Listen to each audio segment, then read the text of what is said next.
Tamlin basically just laughs at her, which made me so angry that my notes turned German. I just wrote, lacht sie einfach aus. You're listening to Getting Fae'd. We, Meike, Lukas, and Lea are reading A Court of Thorns and Roses for the very first time. Today we are covering chapters 23 and 24. Get Fae'd with us! Woo! You guys, I brought you a take. I don't want to call it a hot take, but I guess it's an interesting take. I saw a reel by @GinaIsLoud on Instagram. You can check them out there if you... Shout out. Yeah. She has watched a show on Netflix where a young educated woman fell in love with a super old vampire. And I thought, this is a topic we have already talked about a little bit. Very, very old men, because they're supernatural beings, and why are they attractive? And she had a take on that, and I wanted to discuss that with you because I thought that was quite interesting. She described that men are often so immature, and as supernatural beings, they have lived for several lifetimes, and so they had enough time to mature, and that is why they are attractive to women. What do you guys think? I have never thought of that, but I don't think I agree, because I guess that would mean a 68-year-old would be more attractive to me than a 24-year-old, because they are maturer than the 24-year-old. You know, maybe the 68-year-old's spirit is attractive. I mean, these supernatural beings, they still look hot. No shade thrown on any 68-year-old listening. I guess you could come to that take and think, yeah, that makes sense. But I also feel like if you're supernatural and immortal, that kind of feels like you have no rule to your life, because you can basically do whatever you want and it doesn't really have consequences, especially not death. So I kind of feel like you do not mature a lot. Does that make sense? I don't mean they don't mature, because probably they do. They live through wars and famines and whatnot, but they don't really have... Yeah, no, I think I see your take. First, I just thought, that's a funny reel, because men are immature, haha, lol, lol, joke. Same. And then I thought about it a little bit more, and I was like, is this like giving an excuse to men that are not mature, because it says like, you're not capable to be mature, so I guess you're not mature, and that's okay, because you're not capable of it. And I was like, I don't like that. And then I thought about it even more, and I was like, this is not about men at all. This is about women and their fantasies. This is about escapism and fantasy, and the fantasy of a mature partner, and the fantasy is, has lived so long, he knows so much, he is now mature. I don't know where that leaves me, but I thought it was an interesting take that we can adapt to the story, because Tamlin does not feel very mature for his age. I want you to say that. I was about to say, like, what is maturity?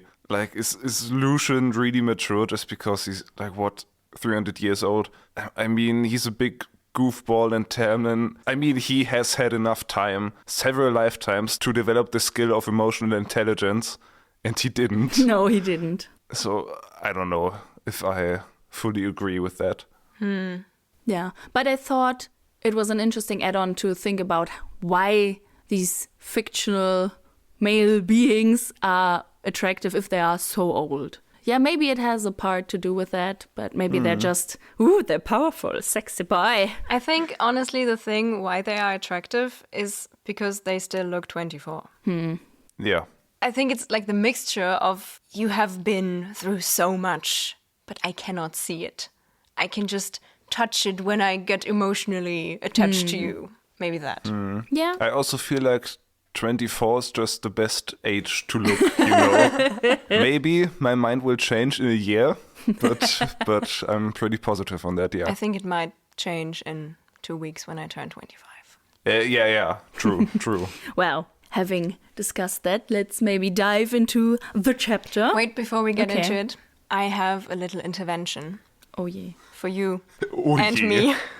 Okay. Because it's been brought to my knowledge that people take offense in the way that you and I say the name of our beloved main character, Feyre, who we pronounce often as Feyre. And people do not like that. One of those people is currently in this room with us. Hi, it's me. I feel betrayed. How have you not told that to me? I think I have. And I guess it's just that my personal feelings are not that strong because I don't have that much of an emotional attachment to this book yet, but we got a lot of place for interpretation. Usually you can say Tamlin or Raison. Lukien, but come on, guys. There was a pronunciation guide for Feyre's name. The 2 syllables of her name, Feyre.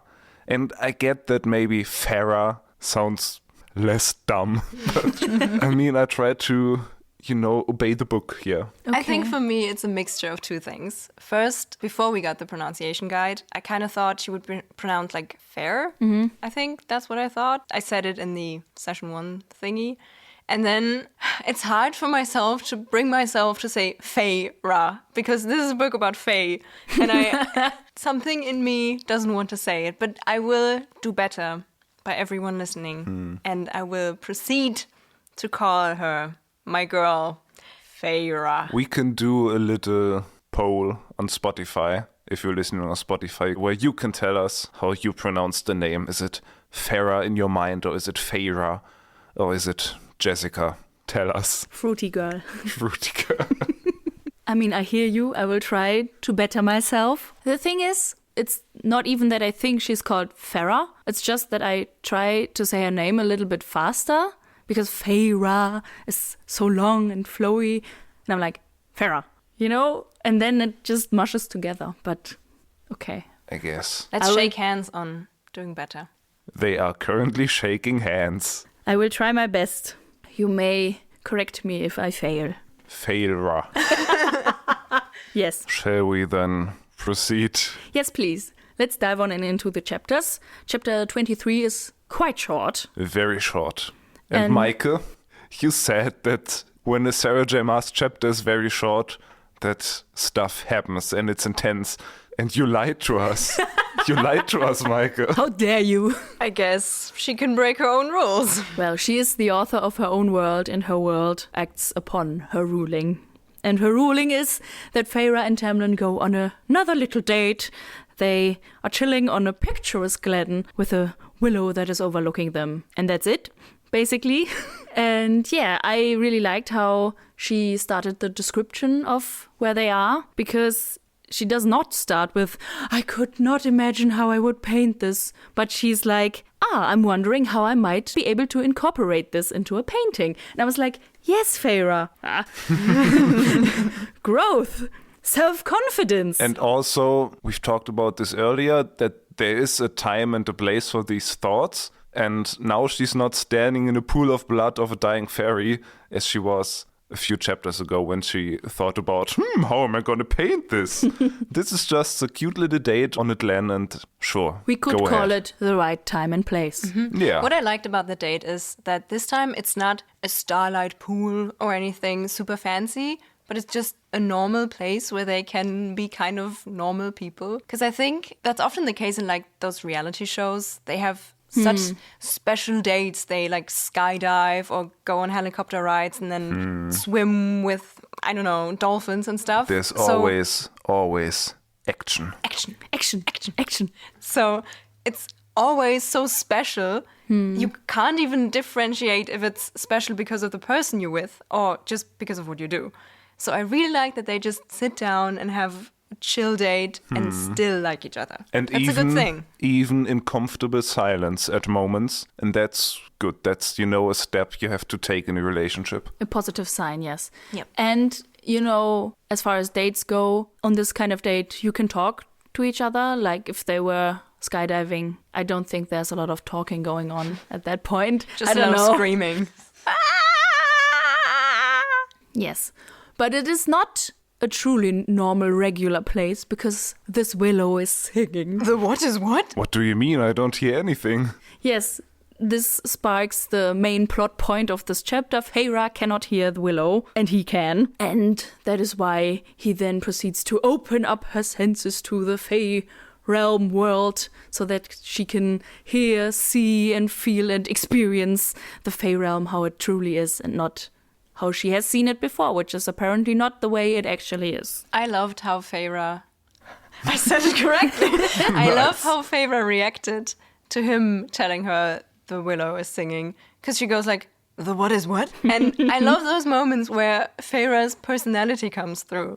Because we often say she's very bland, but she has those few moments where she's actually kind of goofy and funny, and I really like that. Because I want a heroine that is just funny and can giggle and goof around. Yeah. That is a good thing. But also, isn't that exactly the reaction that Tamlin wanted when he said, oh yeah, the willow is so nice and singing? I mean, he knew that she couldn't hear it and he just wanted to appear cool. Yeah, you're right in the way that you think he kind of liked her being like, huh?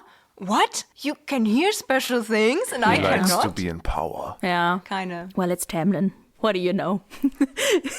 Power man. But yeah, he offers her to give her the gift of seeing and experiencing this world. But every gift comes at a price. And so he demands a kiss in exchange. Kissy, kissy! Of course he does. But first, I'm sorry guys, we have to unpack something. Yes, please. He says, you can't experience all this because you're human. Yeah. And our big theory that has been standing strong for 10 episodes now, that Feyre is part Semi-strong. Fae. That Feyre is semi-Fae, yeah. I don't know, what do we make of this? Is our theory debunked? Or do we say, well, even if only one parent is Fae, you still have to unlock your senses? I think we're not like 100% debunked, but like 99.5. I mean, he could still be wrong and there could still be like an explanation where it goes like, oh yeah, but you have to learn it and have to be open to it or something. But yeah, I truly think she's human. I think what debunked our theory for me the most is how he went on about her experiencing human stuff and it's a joy to him. Because I think most of our theory was that Tamlin knows she's Fae, and I feel like if she was, he would smell it. Because he always goes on about being able to smell. Wrong. He always goes on talking about how he's able to smell what's going on with you. So I feel like when he was like, oh, you're human and that's so fascinating to me, I think he was being honest, and I think she's not Fae. I mean, I'm sad if this is not the case because I just wanted to make a cool prediction. But on the other hand, I'm glad because these are often my more favorite characters that are just plain and normal and they don't need some great ancestry for their powers or whatnot. Yeah. I usually agree that I like it when the main character is not special and just maybe normal. But in this world, I'm kind of scared that if she is human and stays human, there will always be such an unbalanced power dynamic with basically every character she meets. Because the Fae will always be much more powerful than she is. I think only just the whole smelling thing, it's such a weird power thing. Because if you are scared of someone, but you are strong enough to not let it cloud your mind and you don't act on this fear and you stay strong and you talk to them, act out on whatever you have to do.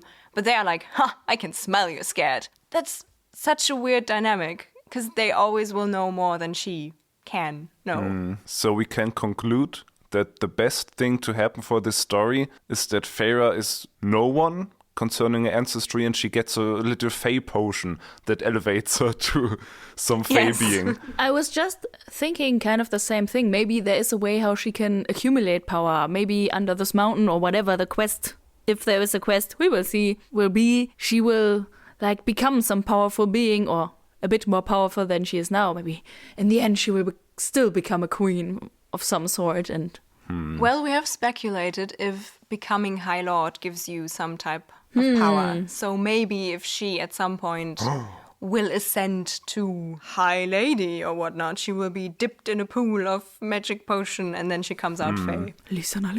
so coming back to the sentence, it comes with a price. I feel like obviously it can mean two different things. It can mean he wants something in return, but it also often has the vibe of like, you have to do something you might not like to get it, but you know, psych, it's just the way it is. Yeah. But Kiss him. yeah, the thing is, I thought he had to kiss her to give her these abilities I did too. in a way of transferring powers, and it would fit the concept of like transfer something that is close to you and fit to like a romance story. But yeah, then he says, I am one of the High Fae. We don't give anything without gaining something from it. Great. so he doesn't have to kiss her. He just wants it. How friendly. I think this whole kiss thing was just poor flirting. Yeah, I guess. I have to admit, I kind of liked the way he did not kiss her mouth, but her eyelids, to give her, like, the side. Because that was, in a way, unexpected, and it was not as repulsive to me as if it would have been if he just kissed her without her really wanting it. And it was kind of, I don't know, it's kind of a cute gesture. He's, like, getting closer to her, but he's not full-on kissing her already. He's just giving her a little peck on the eyelids. Yeah, this chapter really gave me a roller coaster of emotions because it was like, ooh, they have to kiss to have this transference of powers. They don't have to kiss. He just wants it. Ooh, he still has to kiss her because, you know, kissing on the eyelids, it still feels like giving power into the eyes. But then in the end, he's like, but what about my kiss? It's like, I never thought that I'd say that because as is well established, I really don't like them together, but like, come on guys, you obviously both like each other, just kiss. You know, it's kind of pathetic. I honestly like them being a bit slow. yeah. I think it's a good change for a romance story that the two main characters get to know each other before they start a relationship. I think it's such a tropey thing that the two love interests kiss at like page 100 at a special place, and then they have a relationship and they know nothing about each other. All they know is that maybe both of them are special and they now have to face a quest together so they can be together. I like that those two kind of take it slow and get to know each other and do not engage immediately. Yeah, you know, you really get the sense that there definitely is this physical attraction between them, but at least Feyre still kind of takes it slow, even though she's like, okay, I have this desire, but I'm just gonna kiss him on the hand in the end because he fucks me up a little bit. I stand corrected. It's a very cute kind of pathetic. I also think maybe I have to read Tamlin differently because maybe this is more, maybe not appealing, but like understandably for me. If I read him like, I'm one of the high fae, we don't give anything without gaining something from it. I don't know if that makes it better, but maybe. Yeah. I know, Lea. No, it does not make it better. Well, after he kissed her eyelids, she gets to see the real fae world, and I'd like to read you part of the description because I really liked it. The world had become richer, clearer. The brook was a near-invisible rainbow of water that flowed over stones as invitingly smooth as silk. The trees were clothed in faint shimmer that radiated from their centers and danced along the edges of their leaves. There was no tangy metallic stench. No, the smell of magic had become like jasmine, like lilac, like roses. I would never be able to paint it. Girl, I had such high hopes. I had the same reaction. Is that her new catchphrase? Every time she sees something cool, she's gonna be like, I will never be able to paint it. Har har. Har har. But yeah, everything has become heightened and more beautiful than ever. And so has Tamlin, who has become a glowing angel boy. Woo! Only thing he's missing are the wings. I guess, yeah. So for a moment there, I was kind of worried that she just cannot smell magic anymore, because that would put her at an even greater disadvantage. But do you think like she can still smell it and it's just flowers now instead of metal? Yeah, it's more beautiful than oppressive. But yeah, I also thought it was quite interesting how she described Tamlin in his true form, I guess. I looked to Tamlin and my heart cracked entirely. It was Tamlin, but not. Rather, it was the Tamlin I dreamed of. His skin gleamed with a golden sheen, and around his head glowed a circlet of sunshine. And his eyes, not merely green and gold, but every hue and variation that could be imagined, as though every leaf in the forest had bled into one shade. This was a High Lord of Prythian, devastatingly handsome, captivating, powerful beyond belief. Great, Tamlin, woohoo! I don't know, I think it's kind of special and then also not. I didn't really get the point. Yeah, I mean, like, she already thought he was hot, so... Yeah, that's it. She's not like, oh, he was a beast before and now I can see his true beauty. She's like, he was hot before and now he glows. He's like a vampire from Twilight. And also, the part, the Tamlin I dreamed of. This was really unexpected for me. Did I miss something? Did she dream of him in like some super magical form or something? I don't think so. Maybe like here his beast form was completely stripped away. I don't know. I was confused, but I guess it's important. But Tamlin turns normal again because he put his glamour back up. And then they're sad about his mask again. But again, that's something I didn't really get. I mean, I thought she now has the sight so she can look through the glamour, but then he can still like put his glamour up if he wants to. Like, does this really give her any power? I guess the magic of Prithian and Tamlin's magic are two different things. So she is now able to fully conceive what Prithian has to give, but she still cannot look through any like veil put up by Will, and in this case Tamlin's will. So he can use a glamour, but Prithian is not glamoured anymore. Yeah, I think so too. Okay.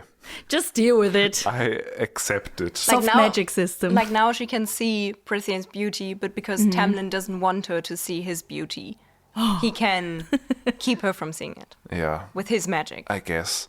I think I wrote down the phrase, I don't really get it, like 72 times in my notes today. It honestly so. felt very Greek godlike for him to go like, no, I'm gonna go back to my normal form because my magic form is so much. Wasn't it said that like you can see when someone is becoming a High Lord and he couldn't hide it from his brothers? Yeah. And that confused me because I was like, I thought you become High Lord when you fight the others. How did it come to pass before? I think he didn't say being a High Lord makes you hot. It's like the stronger your magic is, the more it like manifests in visuals. So he became stronger and you could see it in his form, so he couldn't hide it from his brothers. Strong magic makes you so hot you cannot hide it. Oh, you poor thing. But in a way, I guess it makes sense that magic would make you glow. I feel that seems plausible in regards to magic.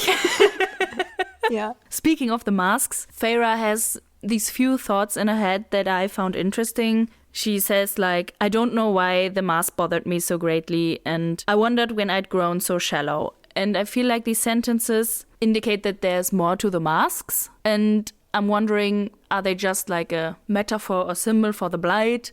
And if the Blight is defeated, then Feyre and we are rewarded by finally seeing Tamlin's face, and they just kind of are manifestation of the Blight in some way? Or is there something more to the mask that they do something? And I kind of want there to be more. But in the next chapter, I feel like they really do stand for just the Blight and like, look, you have the mask on, so the Blight is bad. Same. I don't have a theory what it could be. I also want it to be something meaningful, but I have no clue what it could be.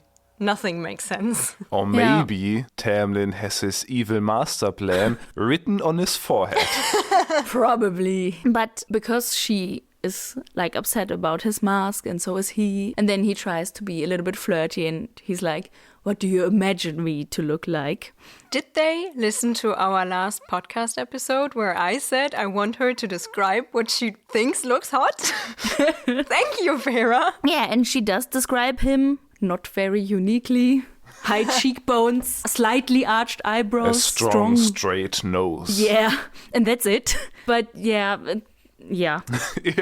I mean, it's something. Yeah, I feel like high cheekbones are very like typical attractiveness. Yeah. So, Meike, what exactly does this now tell you about her character? She's very basic. Well, the more you know. But I feel like this scene is kind of tropey. I'm not quite sure, but it reminded me of a scene from Baldur's Gate 3. I'm currently playing Baldur's Gate 3. And there's this character, Astarion, which, like, I feel like everybody tries to romance Astarion, and I tried so too. I haven't come very far yet, but at some point he's like, oh, what do you see when you look at my face? And then you can choose from different dialogue options and be like, oh, you're so beautiful, you have such a beautiful smile. Or you go like, ha, you have funny eyes or something. I don't remember. I think it's a funny smile and beautiful eyes or something. And you look stupid or something. It's the third option. I don't remember. But I feel like that's like one part of romancing him further. What did you choose? I think I didn't choose like the, oh, you're so beautiful, but more like the, your smile is funny. Because I mean, maybe this is going too far, but I started romancing Shadowheart because she was the only one available and she seemed cute. And now she became very boring, but she's acting like we're in love. And she's like, oh, this was what it must feel like to have butterflies in your stomach. And I'm like, okay. But there are no more options coming. And I'm like, but pretty vampire boy is right there. The struggle is real. I think this game is not designed for you to be healthy because I noticed I wanted my character to be like a little bit edgy, but I noticed I have such a pure heart that I couldn't. I made her way less edgy because I was like, no, I cannot be this harsh. This is Lea in every D&D campaign we play. I just want to tell the story of Vauvant. They are a very edgy and horny tiefling character. As one does. But, Lea is not really like that. So whenever she tries to roleplay them, to another character, so do you like sex? I asked, do you like sex? Whole conversation was very, very confusing. And I was confused and my character was confused. Yeah, this is hard to transfer to English. Yes. But the word Lea used in our German-speaking campaign was pimpern. Which is just a very funny word to describe sex. Yes. But you made me roll I don't know if it was a constitution or performance check. Oh, that's true. But I rolled a nat 20, so I was like, my reputation is intact. My NPC prostitute was very happy and spilled all the important information afterwards. So at least it led to something. Nice. Well, after this little excursion, Tamlin demands his kiss and Feyre reacts or plays annoyed and is just in quotation marks, giving him a kiss on his hand. And then she is immediately lulled into sleep by the Willow song. And I feel like I'm just listing these things here right now, but that's how they happen in the book. There's no transition. It's very fast. I don't know. This pacing is curious. Yeah.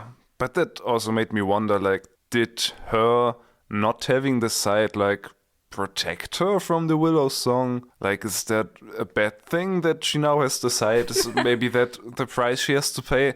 I didn't really get it. I mean, Tamlin was sleepy before because he did hear the Willow song. And I guess if you imagine someone singing a sleeping song to you or a lullaby to you and you don't hear it, then it wouldn't do anything for you. But then you hear it and so you fall asleep. Yeah, so what? Every fairy that has an audible kind of evil superpower would have been useless against Feyre if she did not have the sight? I don't think so. I don't think the Willow has evil magic power that puts you to sleep, but it's just a beautiful calming song and she is calm. And so she was just tired. Maybe she was tired, but maybe she was just laying in the sun. I mean, have you never been out in the grass? No. Closed your eyes and were very close to drifting off just because it was, I don't know, windy and peaceful and quiet and some birds were chirping.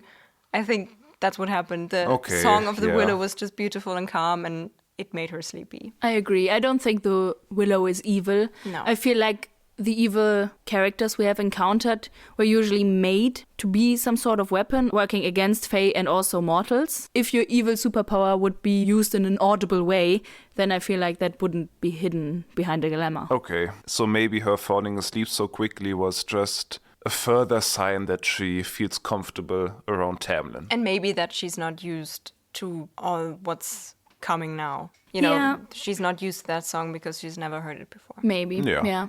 But I still was confused because it was so fast, all of it. His reaction was kind of weird. Because he was like, Feyre, he says her name, and then I should get you out of here. He kind of reacted like it was a bad thing, but then didn't act on it. It says that he curses, and then he falls asleep next to her, or what we assume, because we hear a thud. I think I kind of misunderstood this. Because I also at first misunderstood the first 3 lines of chapter 24.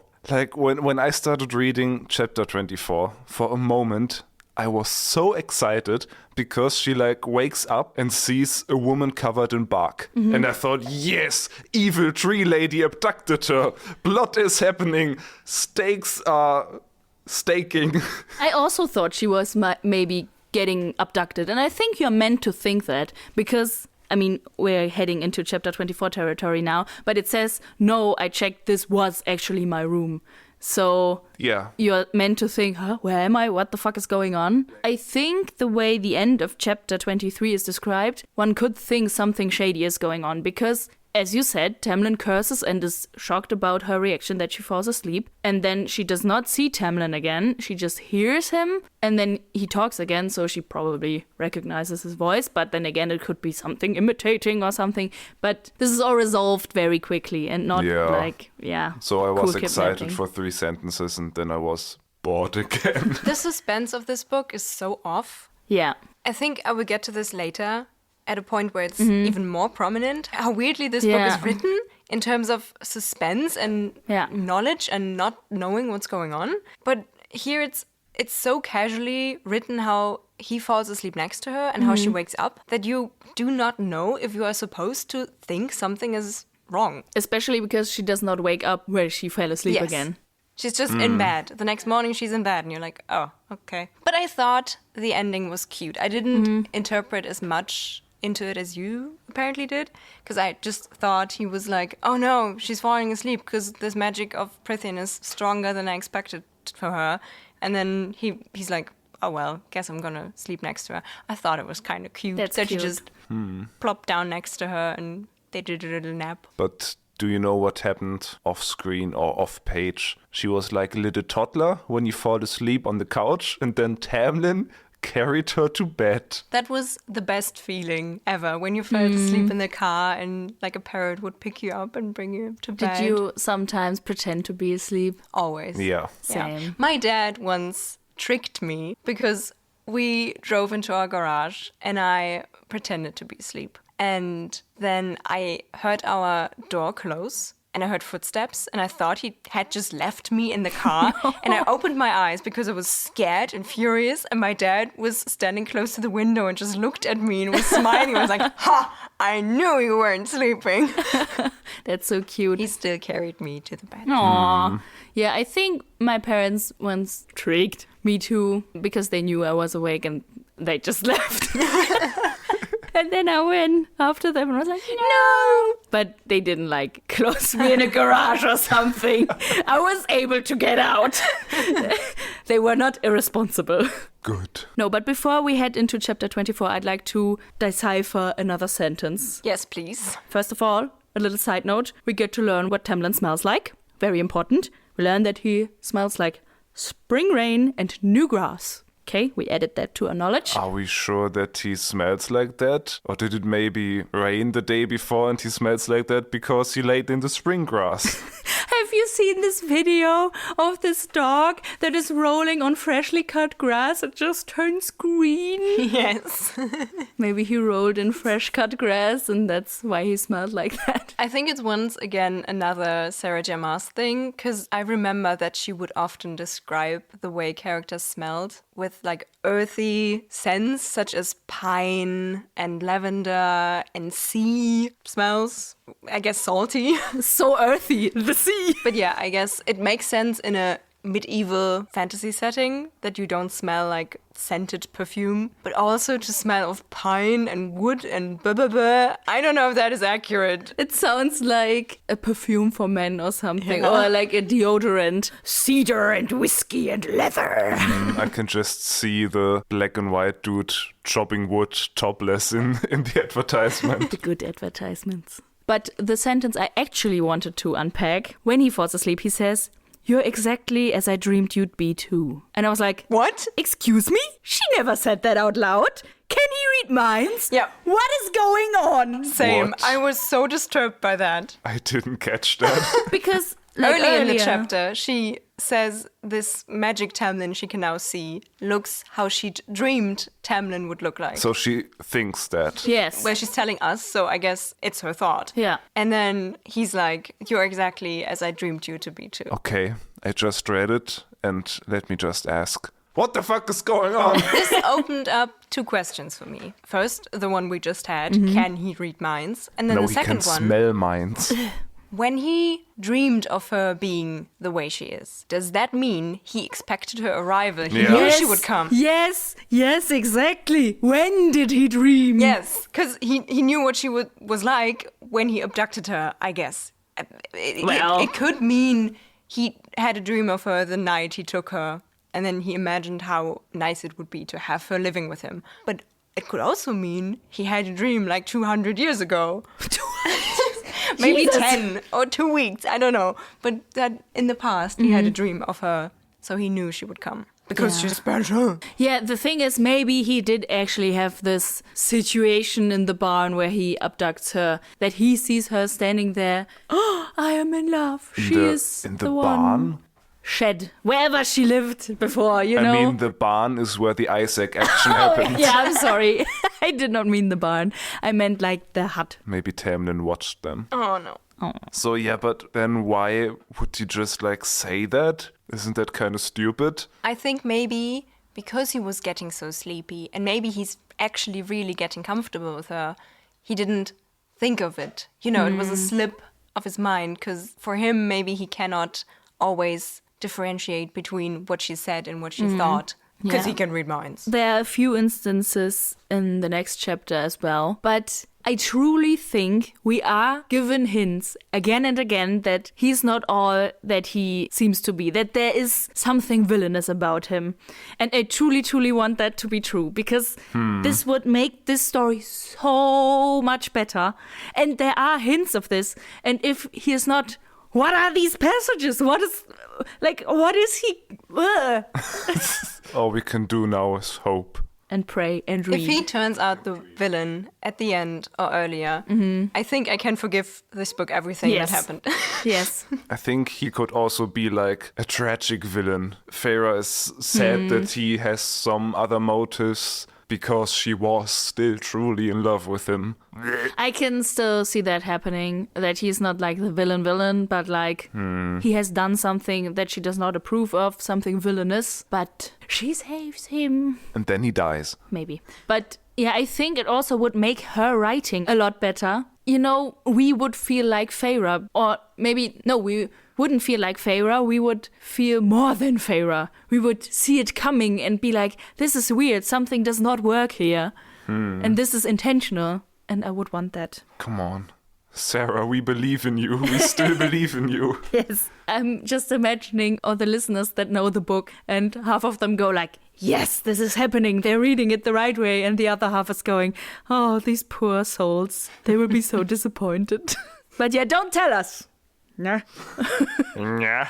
But yeah, chapter 24 starts, as we have discussed already a little bit, with her waking up with a strange woman with bark skin in her room making breakfast. And she's like, who the fuck are you? And she's like, are you stupid?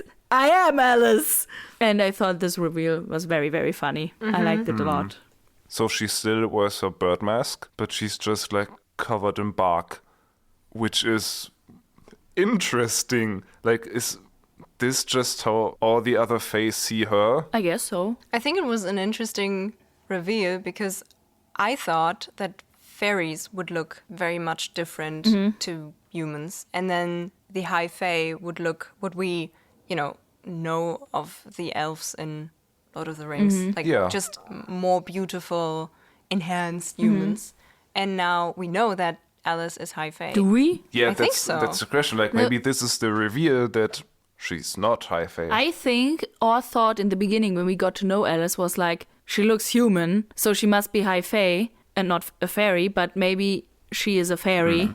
And that's just because of the glamour she looked. And spoiler, in a couple of pages, we see specifically fairies that do not look human that still have masks on. Yeah. But didn't she, when she told us about her family, didn't she say, asking about her nephew's age, Alice says, some age like you and can breed as often as rabbits, but there are kinds, like me, like the high fae, who are rarely able to produce younglings. This is hard to read, because it would be like me, like the high fae, meaning like me, I'm a high fae, or it means some like me, some like the high fae. But, I think that might be intentional, because we were not supposed to know probably that she is a fairy, because then we would be like, why does she look human? Yeah. That's my interpretation.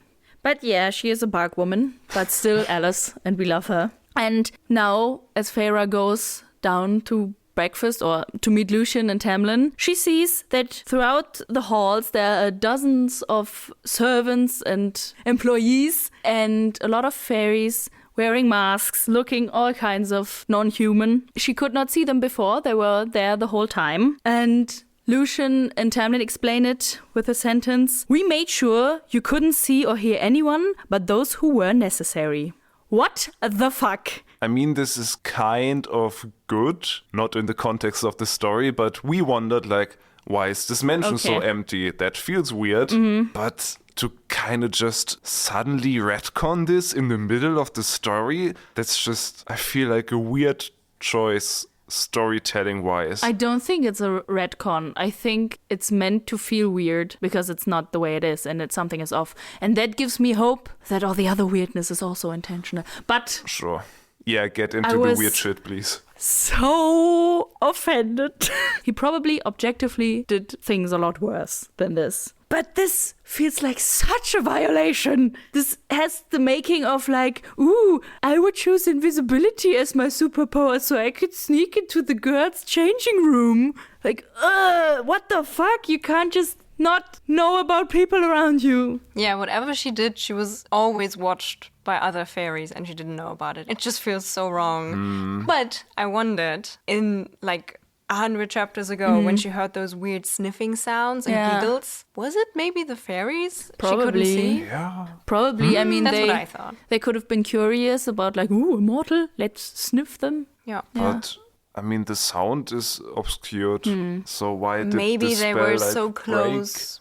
It got through. I don't Or know. uncareful or something. Yeah. Maybe it was like bring your child to work day for the gardeners or something, and that's why they were like not careful. Also, the fact that Tamlin thinks, oh, for you to see my servants is not necessary. It just makes him such an arrogant ass again. Yeah. I think because of all this, oh, I don't want it, and also because the mansion just felt so empty and he appeared never in the same room with Alice, so we don't know how he treated Alice. It just felt like he was kind of a cool boss, I guess. But now this just feels so... He doesn't think anyone working for him is necessary and important enough for Feyre to see them. You know, it's kind of funny because before we start every single recording, we're like, okay, guys, we have to be a bit less negative about this.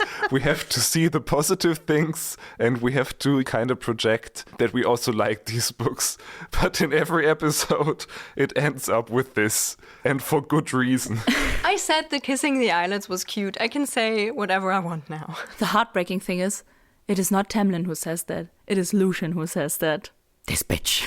But the thing is, I do think Feyre feels violated by this. But the thing she is upset about that she had an audience when she tried to follow the puka. Like, She woman. probably had an audience when she changed. Let's be honest. This is not the main point. I mean, it's not the main point, but it's maybe like a symptom of the problem. But she's like, yeah, I felt so sneaky, but they could all see me. I wasn't sneaky at all. And it's like... And that kind of begs the question, like, do they all want her to die? Like, why didn't they interfere? Or are they thoroughly instructed to not interfere, like, whatever the cost? Like, that's just also risking Feyre's life. But maybe they alerted Tamlin. Probably. But I feel like if that was the case, we would like learn this in this chapter. The thing is also, in the beginning, she heavily tried to avoid Tamlin and get out of his way, and he just appeared everywhere, and she tried to blow him off. Those were probably also servants who were like, oh, Mr. Tamlin, sir, she's at the stables.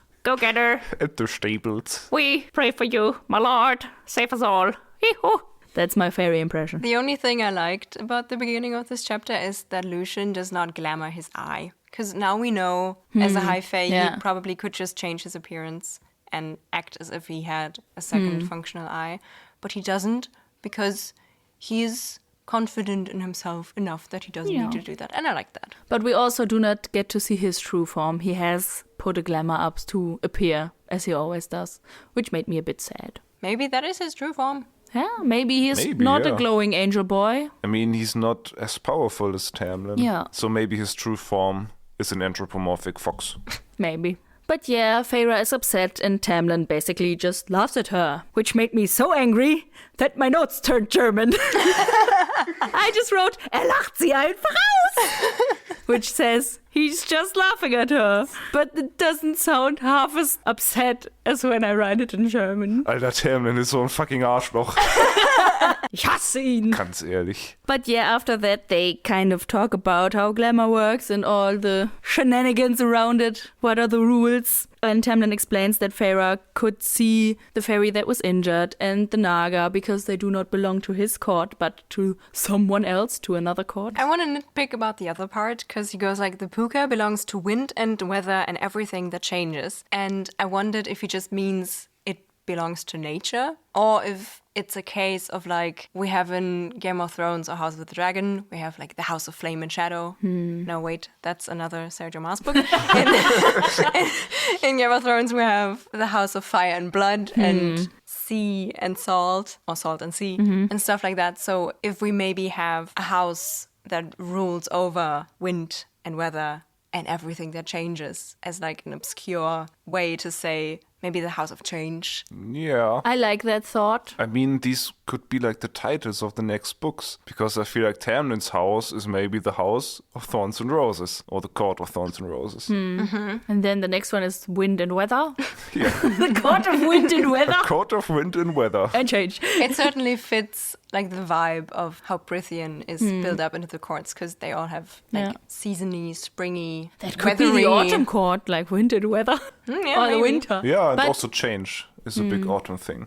But I interpreted it as the puka belonging to itself and being so old that it just is a part of the land of Prithian and not like a part of one court. And after that, we have a nice little bit of Lucian banter, which made me a bit happy. I always love it when that sprinkles in. And he's cleaning his nails with his dagger, which seems so douchebaggy, but I love it! I missed Lucian a lot as well. Yeah. And I'm really not understanding why she keeps writing him out of so many of the chapters. Because he often appears and then she goes like, and then Lucian apologized for having important business to do. And I understand that it is because he apparently wants to give those two space to get together because he's a great wingman. But then he has such an interesting personality. Yeah. And Sarah J. Maas has to know that everybody will love Lucian. I don't think she would write the character the way he is, not intending for her audience to fall in love with him.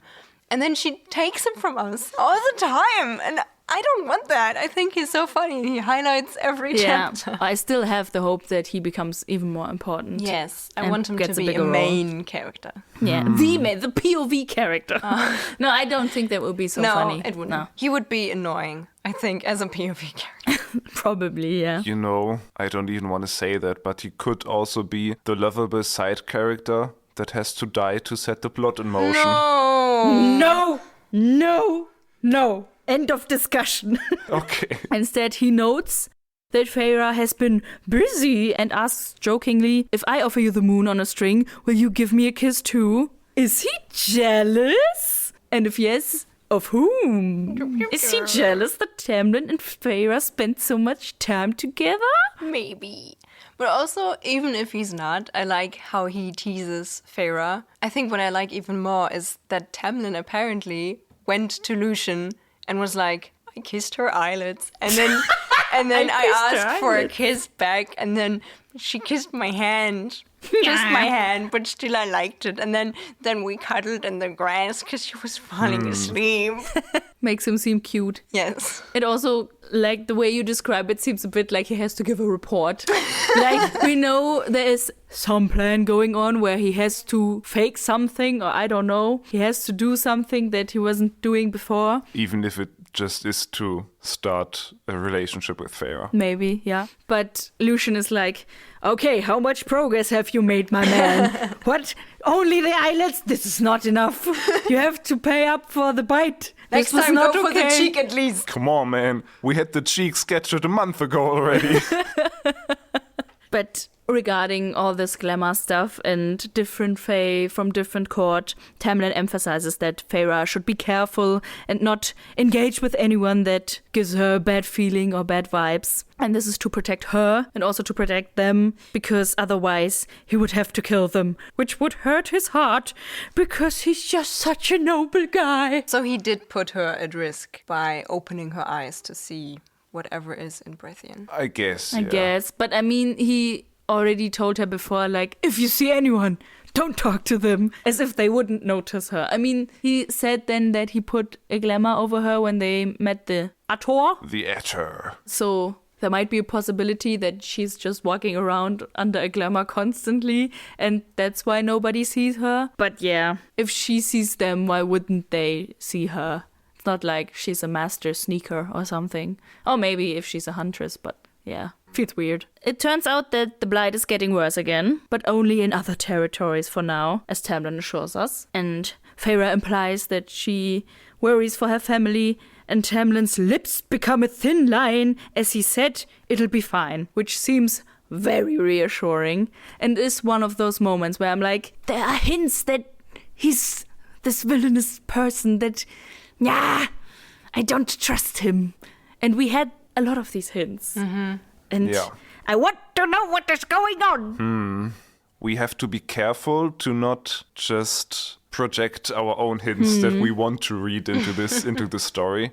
But I feel like you're onto something, Lea. This is real. I'm not making this up, okay? I mean, what made me unsure was that in the same sentence it says that his eyes softened, but his lips went thin. And I feel like usually it's the other way around when someone hides, or when a character hides something, that they smile with their mouth, but their eyes do not smile. But still, it's a disconnect in his face, which is probably not helped by his mask. But yeah, I want him to be the villain. Then there is a break in the chapter, and the next part starts with a banger. The next morning, I found a head in the garden. Excuse me, what? Yeah, it starts with a banger, and that's it. I was like, wow, what? She finds a head?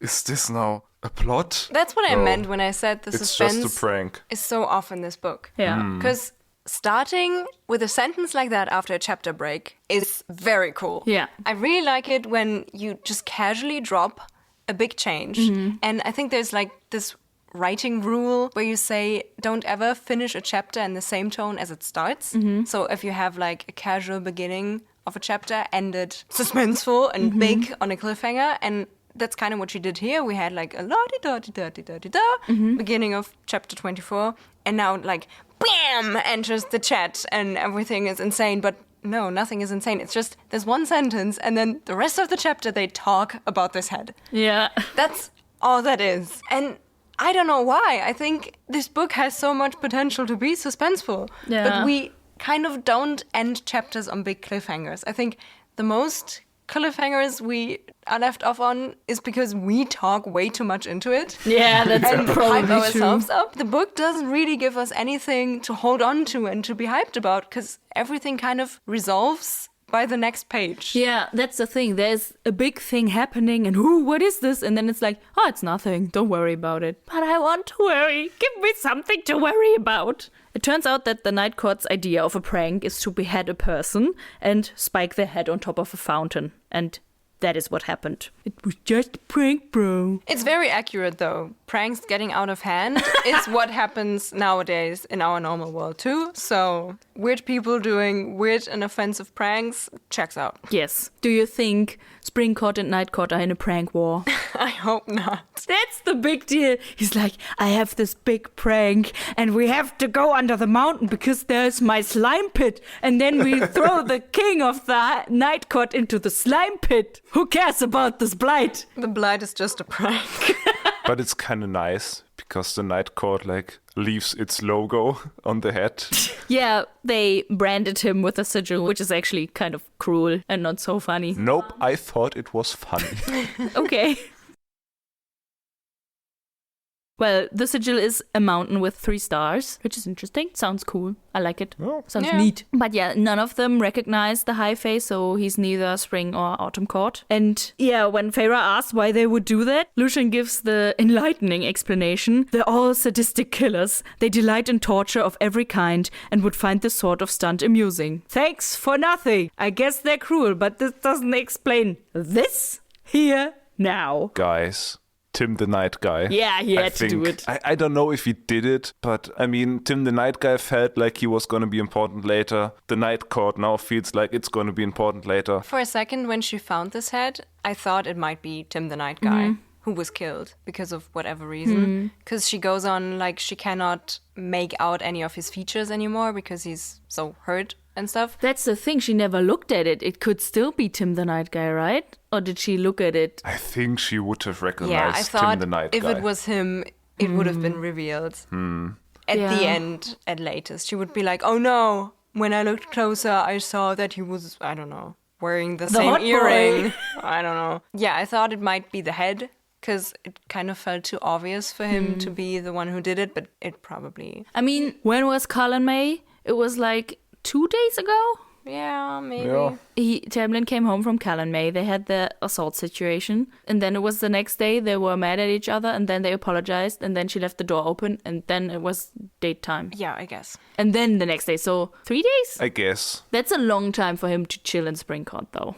I don't know. I don't know. But this established prank war between Spring and Night Court plays into our little theory that there is some sort of quick travel setup in like the caves, because it feels like from the map that if you would go on horseback or something, you would take weeks or even months to get to Spring Court. And just for a prank, I don't know, I think they have some sort of fast travel. They say it's a prank, and Feyre asks, but there must be a message. And then they're like, yeah, there's still a message. Hey, look, we can enter your court. We can get almost to your house and we can leave someone here. Look at us. And I think that's the message here.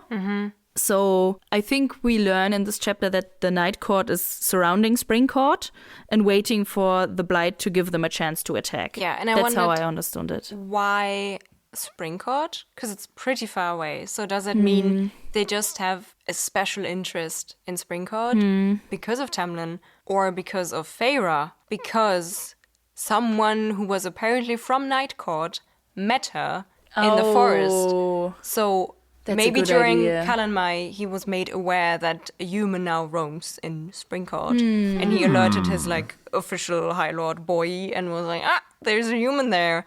And now they have another special interest. I like that idea a lot. It makes sense. Thank you. It ties everything that has happened together and implies where the story might go next, which has to be somewhere. Does it, though? Does it really have to be somewhere? I'm not sure anymore. And then with talk of these torturous Fae, Feyre starts to think about the humans that were enslaved in Prythian, and especially in Spring Court. And she hadn't dared to look for signs of them in fear of what she might find. And now she asks Tamlin about them, who says that even if his father wasn't, he was happy to see them go. And I feel like I gave him a lot of shit for feeling like a pretentious goody two-shoes, but in this case, it felt kind of genuine, and I like that. Yes, but... But then the next part is like Feyre having to comfort him because he fears that maybe he made Feyre feel like a prisoner. Like, Yep. maybe then, if that's your fear, do not abduct her. But no, Feyre says, no, Tamlin, you never made me feel unwelcome. Yeah, I felt the same. I feel like the conclusion she takes out of that is a bit weird. She says, no wonder he'd been so awkward with me, had no idea what to do with me when I'd first arrived. But I said quietly, you're not your father, Tamlin, or your brothers. He glanced away and I added, you never made me feel like a prisoner, never made me feel little more than chattel. How nice! How sweet! He didn't treat you like an object? Wow! Great! You should fall in love with him. But the thing is, I feel like the second to last sentence of the chapter takes the cake. He'd given me space and respect. I could offer him no less. Did he, Feyre? Did he? I think not. I laughed so loud. She is so delulu. He gave me space. No, he didn't. He cornered you, pressed you against a wall, and bit your neck. After he had his servants report on your whereabouts. Sure, nice guy. Yeah, and that's basically the end. The last sentence is, I did not paint this day because she's depressed now. I think to summarize my thoughts, I feel like these chapters are paced very weirdly. And there is no real story happening. It just meanders on. Yeah, it has like this one gimmick that she now has the side, and that's it. To summarize my thoughts on these chapters, I would say, meh. Yeah, I'm sorry. I did not really like these chapters. For me, I didn't like them. I felt very disappointed, but also they kind of worked as a palate cleanser to what happened in the 2 chapters before those, because they made me so mad and they made me hate the story and Tamlin so bad. This nonsense that didn't lead to anything kind of helped to, I don't want to say forget, because it was too extreme to just forget, but it kind of helped to just move on from it. Yeah. After the last chapters, indifference is a nice thing to feel. Yes, Yeah. for sure. Because if we had just went into battle with Tamlin now, because, Yeah. I don't know, chapter 23 was we're attacked. Chapter 24 is we're fighting against, I don't know, Night Court. I wouldn't have felt anything for Tamlin and maybe even Lucian because I was so angry. But now this helped to calm my nerves, and indifference is a good thing. Yeah. Yeah. Okay, guys. Yes, I know. We've been saying this for 15 chapters Oh, in a no. row. But this time I truly feel like the story is gonna shift now. What makes you think that? So, hear me out. We are now officially past the halfway point of the story. So that means, please, Please. give me some blood, Sarah. And I feel like we also have like no open plots left in Spring Court. Like it's all just kind of settled in. We have nothing to really worry about except like this blight that is not really bad right now. Also, Feyre is now equipped with the sight. And I feel like this is something that Sarah J. Maas needed to get out of the way to be able to send her on her journey through Prythian, you know, because if she does not see shit and is fooled by everything, it would be pretty boring. Yeah. It showed us that all the issues we had with certain things kind of had a reason. You know, we said we didn't like that Spring Court feels so empty. And now we got an explanation to why that is and that it never really was that way. So maybe I'm looking forward to her unraveling all the other stuff we didn't like and putting it into context and telling us that it all had a reason. I want to meet new characters. Yes. We have been stuck with the same characters for quite a while now. Yeah. Yeah. And it kind of gets boring. We were so happy when Tim the Night Guy showed up. Yeah. And he just vanished again. He has to show up again, right? Maybe in the next chapter he just stands in front of the door with a list of demands from Night Court or something. Yeah. Maybe he will go and try to find her family. Do you guys think maybe he could become a danger to her family? So either he would like attack the family and then she has to go back to Mortal Lands and back where we started, kind of. Or if he abducts the family and goes like, hey, I have your family, come to me. Yeah. And that would bring like the siblings into this fairy world. The only way her going back to the mortal realm could be interesting if now that she is, I guess, the only human with the sight for magic, would see something in the mortal world Do you think that there's no one else just saw before. a secret fairy society like living in that village? Or the how are they called? These acolytes. Children of the Blast. And she actually comes back and goes like, you're all stupid. I know everything. I'm awesome now. Pray You to were me." actually correct. Yes. Yeah, but you know, this going back into the known with like new skills and a new mindset, that's like, in terms of storytelling, the end of the Yeah, story. yeah. You know, I don't know. I feel like this book has done much to get her away from this idea that her family matters. This whole story has the vibe of, yay, we venture north. Yes, I Like, want to we go went deeper north. into Prythian. Yeah. Yeah. We maybe will go into Night Court. Yeah. But yeah, if you want to give us some feedback, you can slide in our DMs, for example, on Instagram at GettingFadePod. But please don't send any spoilers. And you can also follow us on TikTok at GettingFadePod or just Getting Fade, but don't forget the apostrophe before the G. And there you can see some memes or highlights. Or outtakes. If you would like to recommend us to your friends or family or teachers, who knows, then you can direct them to our podcast directly or give them a taste with our little snippets on our socials. You know, if you have a praying war going with someone, maybe a fun thing to do is to strap them to a chair and blast all episodes of Getting Fade. Maybe try to get people to listen us on their own accord, but that's also a possibility. And if you like what you hear, then we would be happy if you would leave us a 5-star review or any star review on Spotify or wherever you listen to your podcasts. And I guess that's all. Until the next time when we are getting Fae'd!